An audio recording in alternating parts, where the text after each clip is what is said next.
Do you ever find it difficult to start? Sometimes you know exactly what you need to do, and yet you still find yourself putting it off. Even the smallest first step can feel challenging. You tell yourself you'll start in a few minutes. Then comes one more scroll, one more video, another distraction.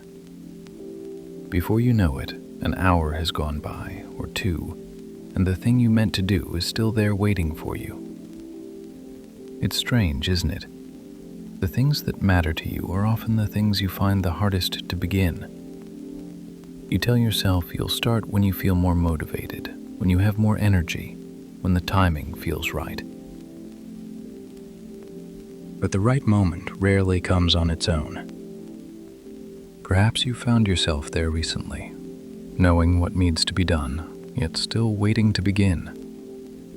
Sometimes starting simply asks a little more, a little willingness, a little courage, a step before you feel ready. Because readiness doesn't always come first. It's the decision to begin, even before confidence, even before momentum, even before certainty. Just a willingness to take that first step. It's easy to imagine that momentum begins with a breakthrough, a sudden burst of motivation, a productive day, a moment where everything finally clicks into place. But more often, it begins much more quietly than that. A document opened, a message replied, a single sentence written, a few minutes spent doing part of the thing we've been avoiding. At first, it may not feel like much has changed. The work still needs to be done. And yet something feels different, because the hardest part is already behind us. It's strange how often things become a little easier once we've started. We spend so much time waiting to feel motivated enough to begin. But once we've started, we realize we don't need as much motivation as we thought we would. The first step doesn't need to be impressive. Its only job is to begin. And sometimes one step naturally becomes another and another. What felt difficult to begin becomes a little easier to continue. And before we know it, we are already on our way.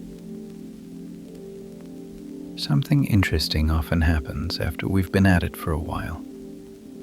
Our attention is no longer focused on the challenge to begin. We're no longer thinking about where to begin. We are actually doing it. The clock matters a little less. The hesitation moves to the back seat, and the conversation we've been having with ourselves begins to fade into the background. At some point, we stop trying to start and find ourselves already in the middle of it. Maybe what we've been waiting for isn't motivation at all. Maybe it's this, the feeling of being fully present with what's in front of us. The feeling that comes when beginning is no longer the challenge, and continuing feels a little more natural, a little less forced. The engine has fired up, and it's already running. The challenge to start might show up in more places than we realize. It can show up in conversations we've been avoiding, decisions we've been postponing, even a change that we've been thinking about for months or years. We tell ourselves we'll deal with it when we're more certain, when we have more time, when we know exactly what to do.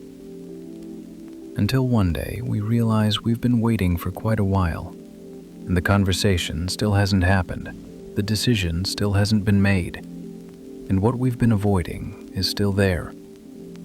Somehow, waiting became easier than beginning. Perhaps that's because it doesn't only show up in the small things. Sometimes it shows up in the parts of our lives that matter most, the things we're still considering, the things we're still undecided about, the things we're still waiting to feel ready for. There are days when things seem to flow naturally. We know where to begin, and continuing feels almost effortless. Then there are days when it doesn't. What felt engaging yesterday may feel challenging again today. What held our attention before may suddenly feel difficult to return to. And before we know it, we're standing at the beginning again, or at least it feels that way. Perhaps you've noticed this before, how quickly something can change, how easily we can go from feeling connected to what we're doing to wondering why we suddenly don't. Not every day feels the same.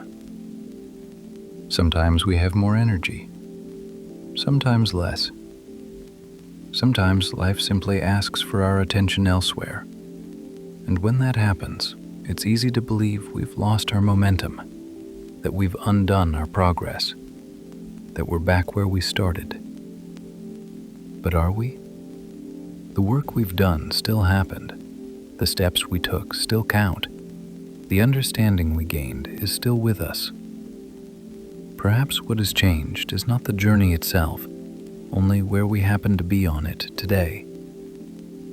Momentum doesn't always move in a straight line. Sometimes it slows.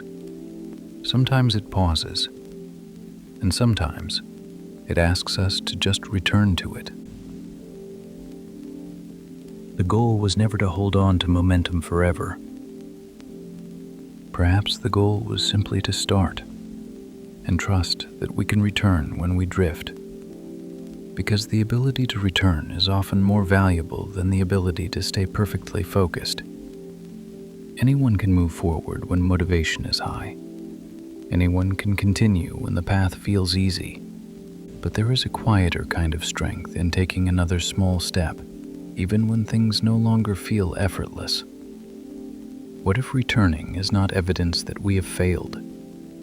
What if returning is evidence that we have not given up? Perhaps that is what these moments quietly reveal. Not how to hold on to momentum once we start, but how to find our way back when it fades. Because it will fade. Sometimes for a day, sometimes for longer. And when it does, we don't need to force it or chase it. Perhaps all we need is the willingness to take the next step, the same way we did the first time.